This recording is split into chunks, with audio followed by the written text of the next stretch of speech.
Mula. Ama naming Diyos na makapangyarihan sa lahat, muli Panginoon, ipinagkakatiwala namin sa iyo ang maiksing pag-aaral na ito ng iyong mga salita. Dalangin ko, Panginoon, na maging encouragement, maging pagpapala, Panginoon, sa bawat isa sa amin ang topic, Panginoon, na aming pag-aaralan. At dalangin ko rin, Panginoon, na huwag mong hayaan na kapag salita ako o may masabi ako, Panginoon, na base sa aking sariling opinyon, base sa aking sariling haka-haka, Panginoon. Bagkos ikaw, Panginoon, ang mangusap sa akin, Panginoon, sa puso ng bawat isang nakikinig. Muli, Panginoon, sa iyo ang papuri, sa iyo ang pasasalamat, sa pangalan ni Jesus. Amen. Sige po. Makibukas po kayo sa akin kung kayo may mga Biblia sa John chapter 17, verses 20 to 23. John 17, verse 20 to 23. Kung natutuloy po yung pagtuturo ko, pangatlong turo ko na ito dito. Nakatatlong schedule na po sa akin. John chapter 17, verses 20 to 23. Ang sabi po dito, I am not asking on behalf of this alone, but also for those who believe in me through their word, that they may all be one, just as you, Father, are in me, and I in you, that they also may be in us, so that the world may believe that you sent me. The glory which you have given me, I also have given to them, so that they may be one, just as we are one. I in them, and you in me, that they may be perfected in unity, so that the world may know that you sent me and you love them just as you love me. Ang Diyos po ang mapurihan, mapakangalan sa pagkabasa at pagkarinig ng kanyang buhay at banal na salita. Alam po natin na ang context ng John 17 ay ang panalangin ng Panginoon. Sabi po, meron po tayong natawag na Lord's Prayer sa Matthew chapter 6 po ata. Pero hindi po talaga iyon ang Lord's Prayer dahil dun sa praise na forgive us our sin. Pero dito po sa context ng John 17, makikita natin na ito ay isang buong chapter na nananalangin ang ating Panginoon. It was Thursday, the day before His arrest and crucifixion. At marami pong katotohanan ang makikita natin sa panalangin ito ng ating Panginoong Jesucristo. Pero kung may isa po na masasabi nating pinakasentro o yung reason na nag-udyok sa Panginoon para ipanalangin ang mga disciples at ang church ay ang kanyang dakilang pag-ibig para sa mga kanya. Sa chapter 13 po ng John, makikita natin dun sa part na yon kung paanong hinugasan ng Panginoon ang paa ng mga disciples para ipakita ang kanyang pag-ibig sa kanila. Pero dito sa chapter 17, ipinakita ng Panginoon ang dakila niyang pag-ibig, hindi sa pamamagitan ng physical action, kung hindi sa pamamagitan ng kanyang spiritual communion sa Diyos. At ito po ay isang napakagandang demonstration ng pag-ibig ni Kristo, kung saan nag-i-intercede siya para sa mga kanya. Mga kapatid, nasa puso po tayo ng Panginoon. Kaya po siya nananalangin at patuloy na nananalangin para sa atin. Ganoon niya kamahal ang mga kanya. At yung pag-ibig niyang ito sa high priestly prayer niya ay sinelyuhan niya sa kanyang pagkamatay sa krus para mamatay sa mga taong ipinanalangin niya. Hinati ko po sa 4 na part ang ating pag-aaral para po mas maintindihan natin yung passage na ating binasa. Una, the subject of his prayer. Pangalawa, the request of his prayer. Pangatlo, the confidence of his prayer. At pang-apat, the outcome of his prayer. The subject of his prayer. Sa verse 1 to 5 po ng John 17, ipinanalangin ni Kristo ang kanyang sarili. Hindi selfishly, kung hindi para siya ay maluwalhati ng kaluwalhatian na nararapat para sa kanya. Dahil sa accomplishment niya sa misyon na ipinagawa sa kanya ng Ama. And then sa verse 6 hanggang 19, ipinanalangin niya ang kanyang mga disciples, particularly yung 11, na buhay pa nung mga panahong iyon. Sila ang magiging preachers ng gospel at magiging writer ng New Testament. Nanalangin siya para sa kanilang protection, sa kanilang sanctification at unity in faith sa kabila ng persecutions. At pagdating po sa verse 20, ang kanyang panalangin ay umabot sa future o hinaharap. Hindi lamang ang mga apostles, kung hindi ang bawat mananampalataya sa hinaharap. Kung titingnan po natin yung verse 20, ano po ang sabi? I do not ask in behalf of this alone. Hindi lang ako nananalangin para sa mga apostles na kasama niya nung panahon na yon, but for those also who believe in me through their word. Ito man ay sa written word ng scripture na isinulat ng mga apostles at ng kanilang associates o sa pamamagitan ng kanilang pangangaral ng panahong iyon, lahat ng nakarinig sa kanila, lahat ng nakabasa ng kanilang mga isinulat at sumampalataya o sasampalataya ay parte ng panalangin ito. Bali in short mga kapatid, bawat mananampalataya from that moment hanggang sa katapusan ng redemptive history ay ipinanalangin ni Kristo. Kahit ang iba ay hindi pa na ipapanganak, nasa puso na sila ni Jesus. At siya ang magbabayad ng kanilang kasalanan doon sa krus. So mga kapatid, masasabi po natin na hindi ito isang general prayer. Ito ay isang very specific prayer. Ipinapanalangin niya ang bawat believer. He's praying for the church. At hanggang ngayon, ginagawa po niya ito. Dahil ang sabi po sa book of Hebrews, He ever lives to make intercession for us. Nananalangin siya para sa atin hanggang sa mga oras na ito. So nakita po natin yung subject. Yun yung believers, yun yung church. Doon sa verse 20. Ngayon, ano yung prayer niya para sa kanila? Verse 21. The request of his prayer, that they may all be one, just as you, Father, are in me, and I in you. Jesus prays for our oneness.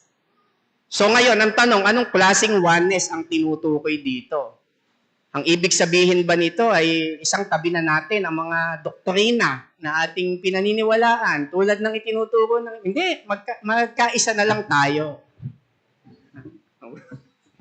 Magkaisa na lang tayo.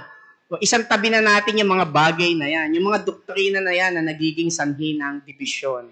Iyon kaya ang itinuturo dito iyon kaya ang pinapanalangin ng Panginoon na oneness. Anong klaseng oneness yung tinutukoy niya? So ano sabi ng text? Just as you, Father, are in me, and I in you. So iyon yung analogy. Ang oneness na ipinapanalangin ni Kristo para sa church ay isang uri ng oneness ng pagiging isa na nag-e-exist sa pagitan ng Ama at ng Anak. Bali katulad kung paano kaming naging isa. So ano nga yung klaseng oneness ang meron ng Godhead? Mayroon silang unity. At klaro po ito na tinuturo ng Scripture. Ang sabi, there is one God in three distinct persons. So in a sense, hindi lang siya unity. Meron diversity. Bawat isa sa Godhead ay mayroong specific role, lalo na sa usapin ng ating salvation. At mayroon silang harmony sa isa't isa, may pagkakasundo. At ganitong oneness o pagiging isa ang ipinapanalangin ni Kristo para sa church. Kaya nga po hindi nakatakataka na isa sa metaphor na ginamit para i-describe ang church ay ang metaphor ng isang katawan. Ayun po, nakita niyo yun? Yun yung title hindi ko na nabanggit. Becoming what we are in Christ, one body. Naalala ninyo mga kapatid, yung kanina, kababasa lang natin yung scripture reading natin kanina sa Romans 12. Anong sabi sa verse 4 and 5? For just as we have many parts in one body, and all the body parts do not have the same function, so we, meaning yung church, who are many, nandun yung diversity. Are one body in Christ, nandun yung unity. And individually parts of one another, nandun yung harmony. So ano yung unang aspect ng isang body? Ito ay ang kanyang unity. Ang sabi po ni Apostle Paul sa 1 Corinthians 12, the body is one and has many functioning members. So hindi ko pwedeng sabihin na, oy, ang galing-galing ng kamay ko. Mabuti pa, putulin ko siya para mapakinabangan ng iba. So ano mangyayari pag pinutol yung kamay? Hindi na siya gifted.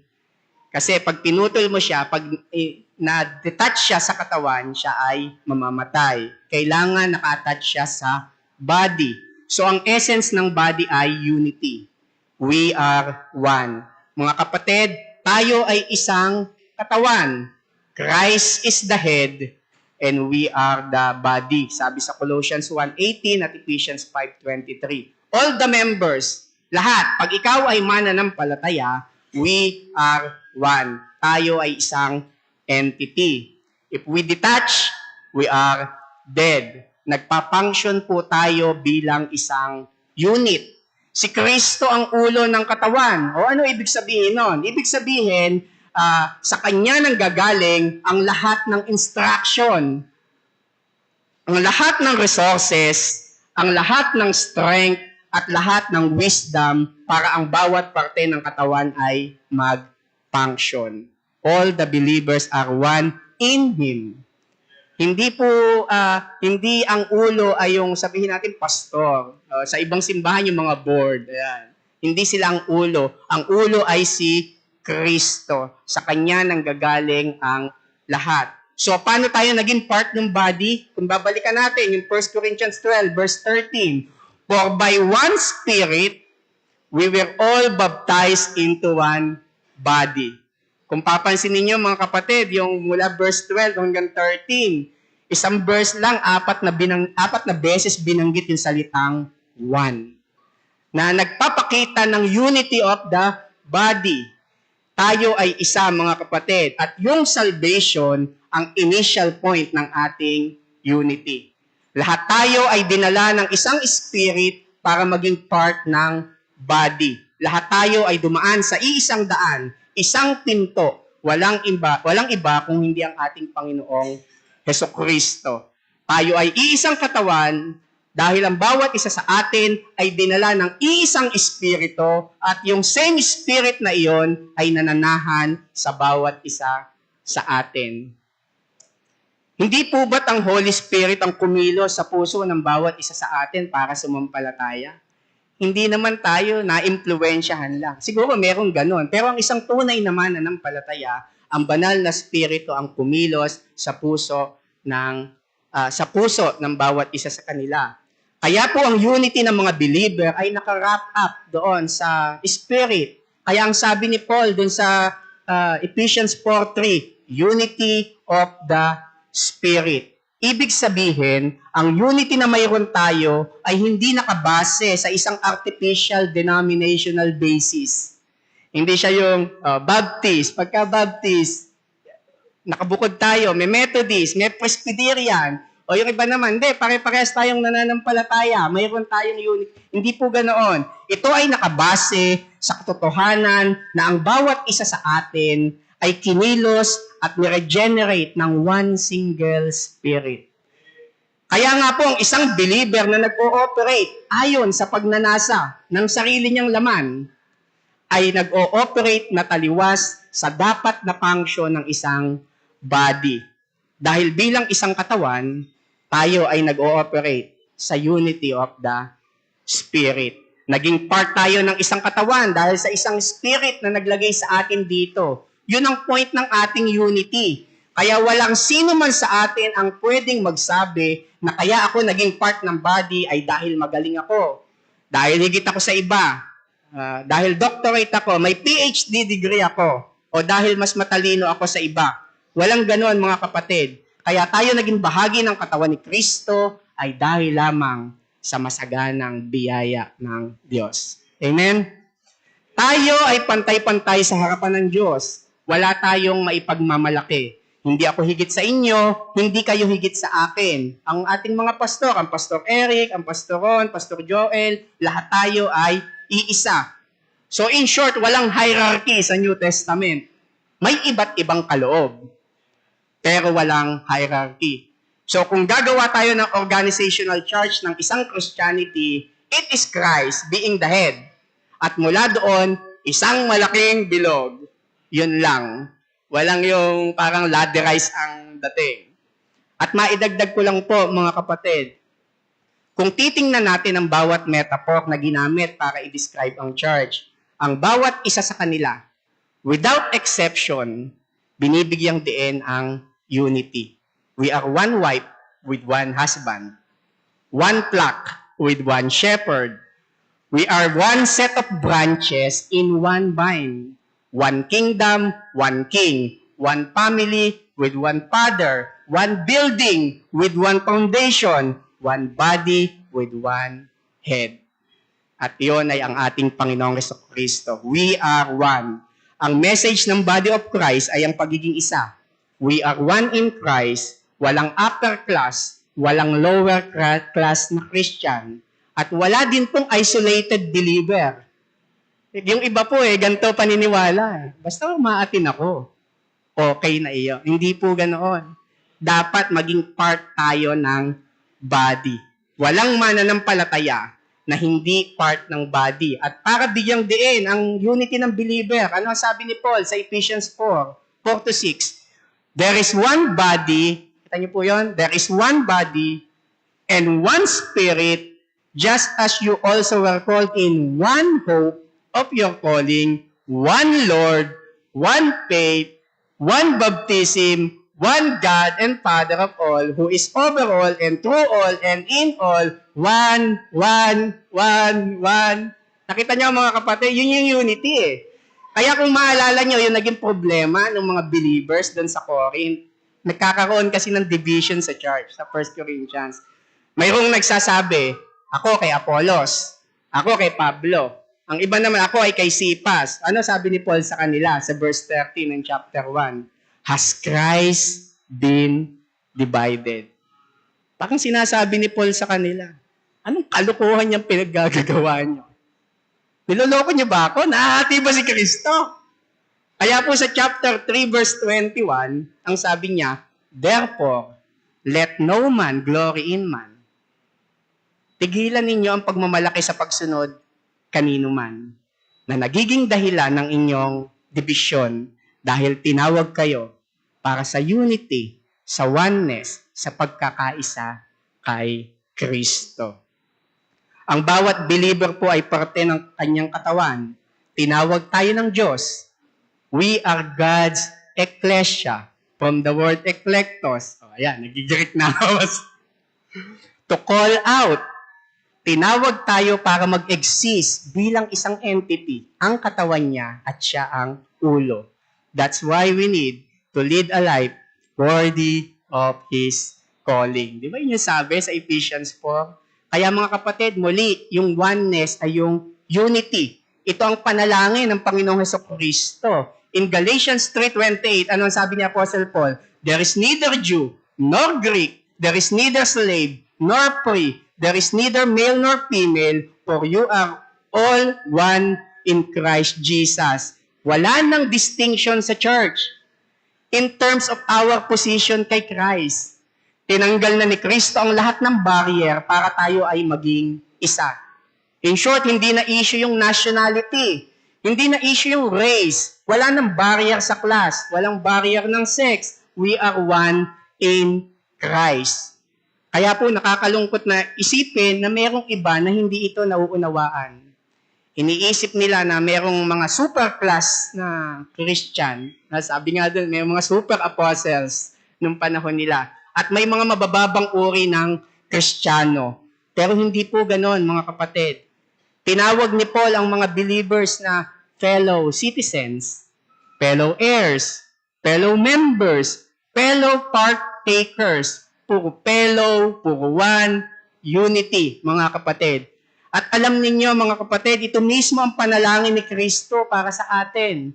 Kapag nasasaktan ng isa, Nakaramdaman ito ng lahat. Kapag nangangailangan ng isa, bukas palad ang lahat para tumulong. At ito po ang problema ng maraming Christian.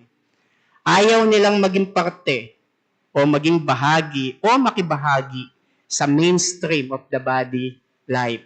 So ano ang nangyayari? Dahil hindi sila nagpa-function ng tama, yung body napipilay. At ang iba, kinakailangang i-compensate ang inabilities ng iba. Yung pangalawang karakteristik ng body, diversity. Kung ang first aspect ng body ay unity, ang second aspect ay diversity. Muli, 1 Corinthians 12:14, for the body is not one part but many. Bagamat ang katawan ay isa, ito ay binubuo ng maraming bahagi. May paa, kamay, mata, ilong, at ang bawat bahaging ito ay may sari-sariling role na ginagampanan. Oo, iisa tayo na bumubuo sa isang katawan, pero bawat isa sa atin ay may kanya-kanyang kaloob na ibinigay ang Diyos para magamit natin sa kapakinabangan ng buong katawan according sa Romans 12. The moment na tayo ay naging believer, ang Diyos sa pamamagitan ng Espiritu ay nagbigay ng kaloob. Mayroon siyang specific na gift na ibinigay para sa bawat isang mananampalataya. Kaya gamitin po natin ito dahil kailangan ito ng katawan.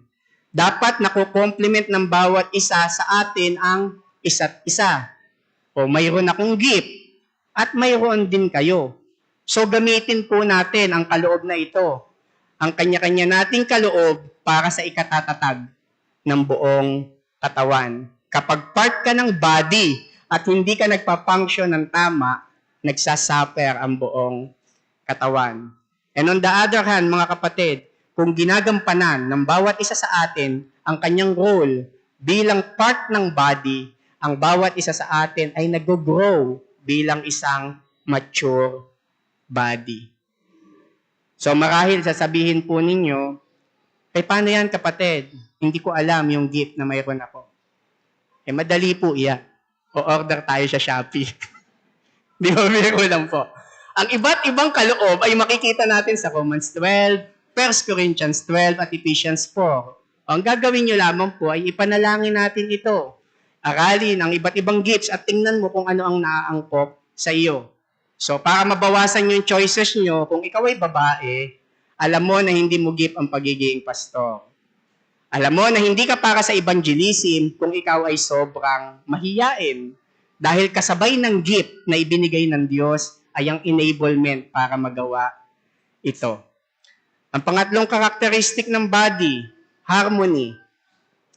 Pagkakasundo, habang ginagampanan natin ang bawat kaloob na ibinigay sa atin, kailangan nagbe-blend tayo. Di ba, mga kapatid? Sabi sa 1 Corinthians 12:15-16, if the foot says, because I am not a hand, I am not a part of the body, it is not for this reason any less a part of the body.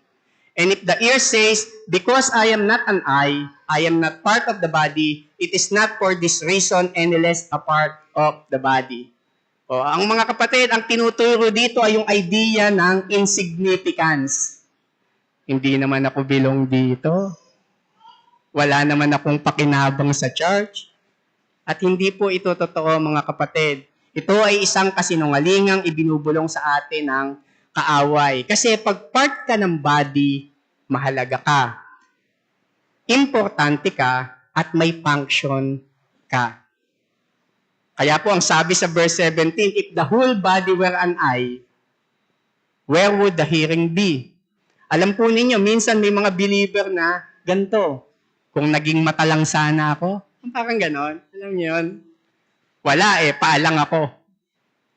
Kung sana naging anak lang ako ng contractor, sana mas makakatulong ako financially. Pero hindi po ganoon, mga kapatid.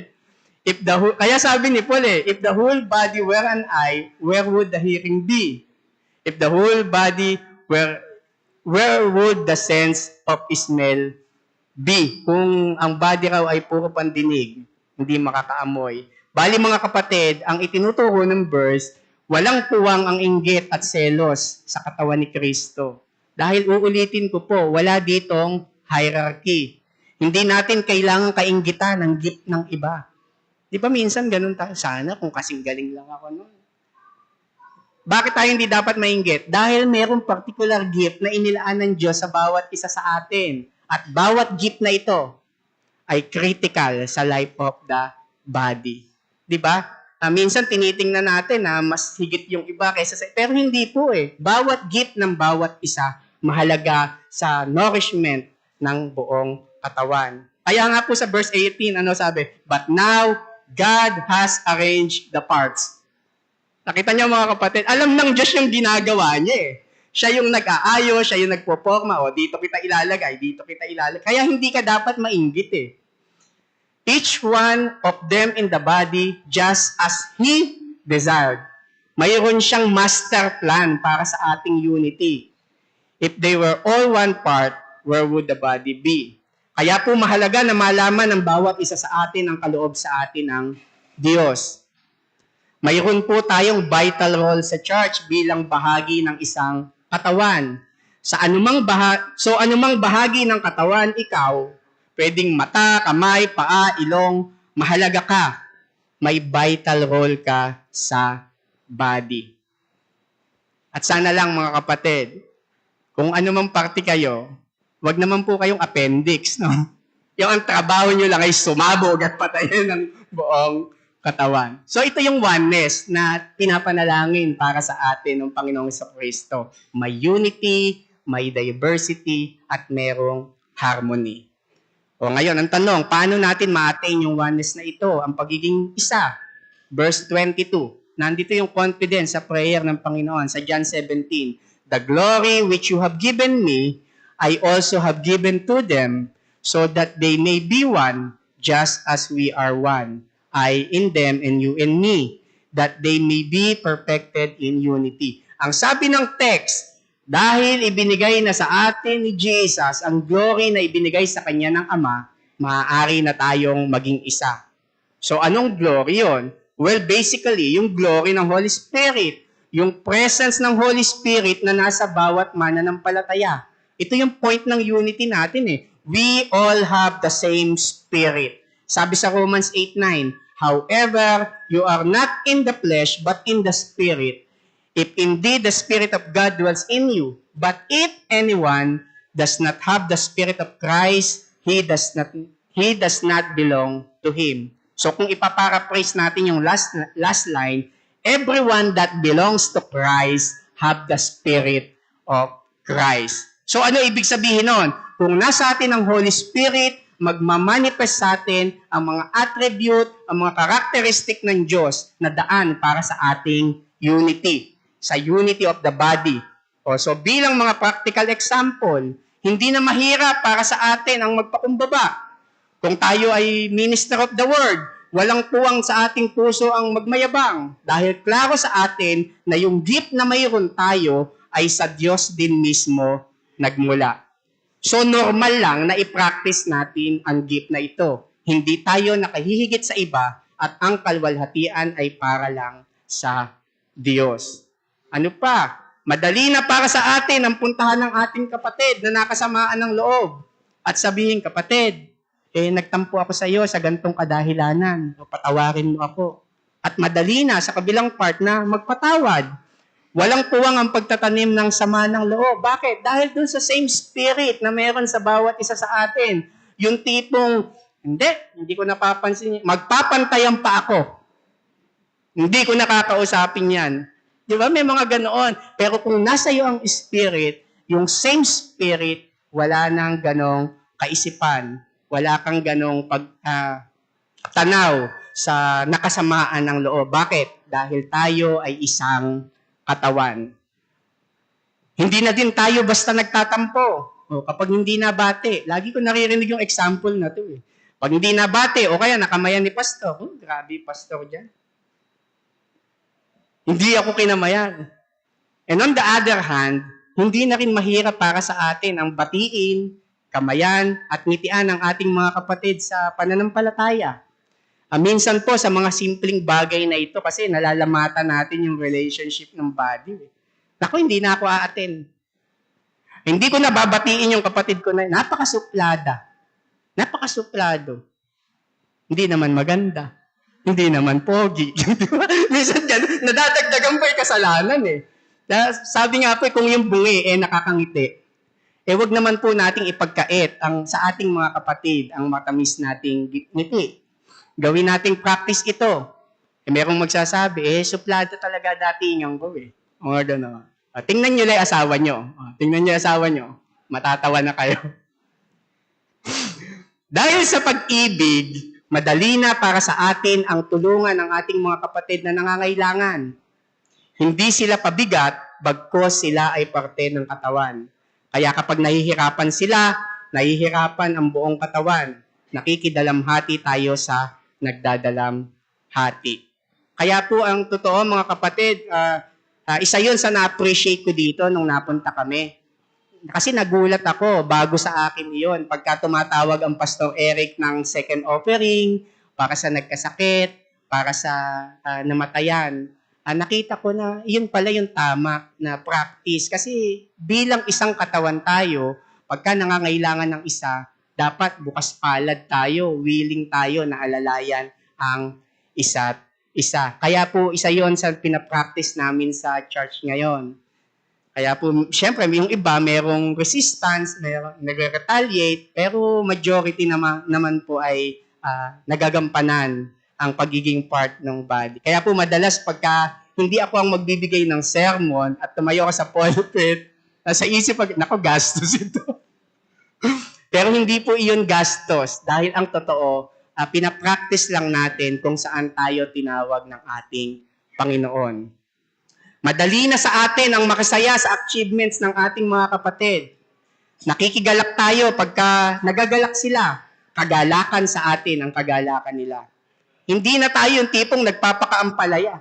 Yung tipong may bumili kang kapatid ng sasakyan, saan kaya kagali pera na yan? Yung madalas kahit simpleng bagay, nagkakasala tayo. Isa lang ibig sabihin nun, baka hindi talaga tayo part nung body. Kasi hindi natin na-appreciate yung achievements ng iba. Walang puwang ang inggit dahil ang karangalan ng isa ay karangalan ng buong bahagi ng katawan ni Kristo. So, wag na po tayong lumayo. Another example, hindi lingid sa akin yung building project ng church. Dahil klaro sa atin na parte tayo ng katawan, nagiging bahagi tayo ng concern dito. At mas maganda po, hindi lang tayo concerned. Minsan doon natatapos Dapat kasabay nito ang ating willingness na maging bahagi ng project na ito. Di ba? Minsan nagpe-pray tayo, Panginoon, magpadala ka nga ng manggagawa sa church. Ikaw mismo nagpe-pray, pwede ka namang maging manggagawa Wala ba sa yung something na, Pastor Eric, saan mo ba ako pwedeng ilagay? Gusto kong makatulong para sa grow, para sa ikalalawak ng gospel.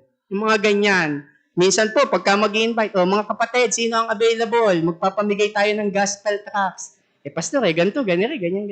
Mga kapatid, mag-outing ang church, pupuntang Baguio. Natulog lang naka-jacket saka naka-scarf para hindi ako maiwan.